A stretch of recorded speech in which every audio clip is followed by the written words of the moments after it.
Okay, so I was helping my son with a subtraction problem this morning, and I just had an aha moment that I was able to show him something because he understands negative numbers. Um, it's sad, really, I think now, in retrospect, realizing what I just discovered that negative numbers aren't taught before this kind of subtraction is. But I'm just going to show you a new look on subtraction that doesn't require any borrowing or regrouping.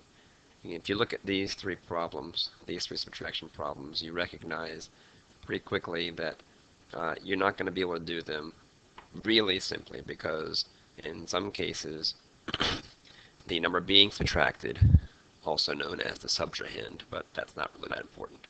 Um, one of the digits is at least one of those digits is bigger than the corresponding digit of the number it's being subtracted from, also known as the minuend.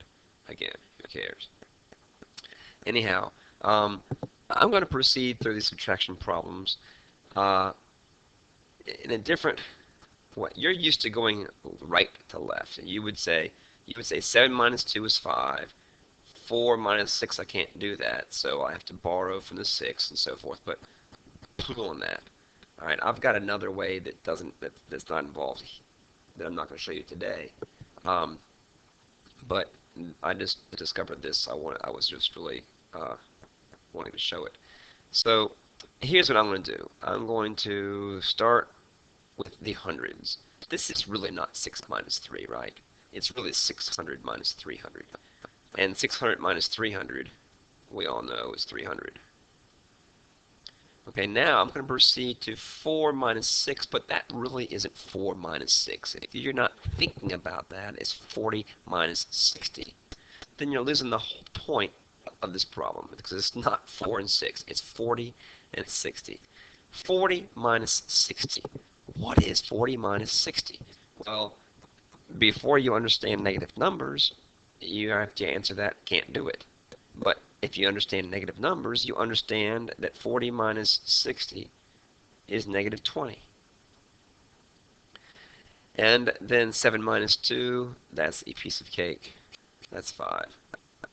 So now, we take 300 and negative 20. That gives us 280.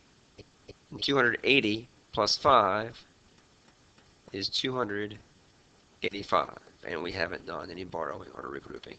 Let's try it again. And if you don't believe me, you can check that with a calculator. You can do your borrowing, regrouping method, whatever you want to. Trust me, 285 is correct.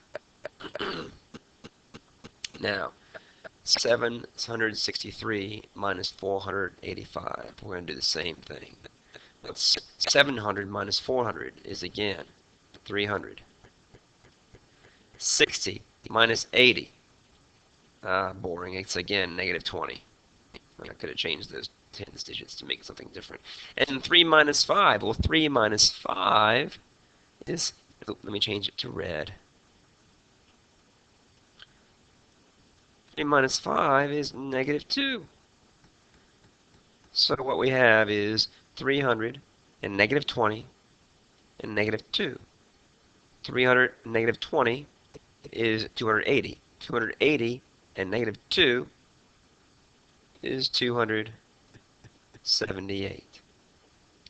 And of course, you could check that by adding 278 to 485, and you'll see that you get 763. Let's try one more. I try to make it give an example of all three where both digits required. This one, both digits, tens digits and ones digits, don't work, quote unquote. And the first example is just a tens digit that doesn't work. And in this third example, it's just the ones digit that doesn't work. So 500 minus 100 gives us 400. 90 minus 20 gives us 70. And 6 minus 8 gives us, I was boring again, negative 2. And if you add those up, you get 470 minus 2, 468. And you can check it if you don't believe me, but I think that method of subtraction using negative numbers is pretty cool.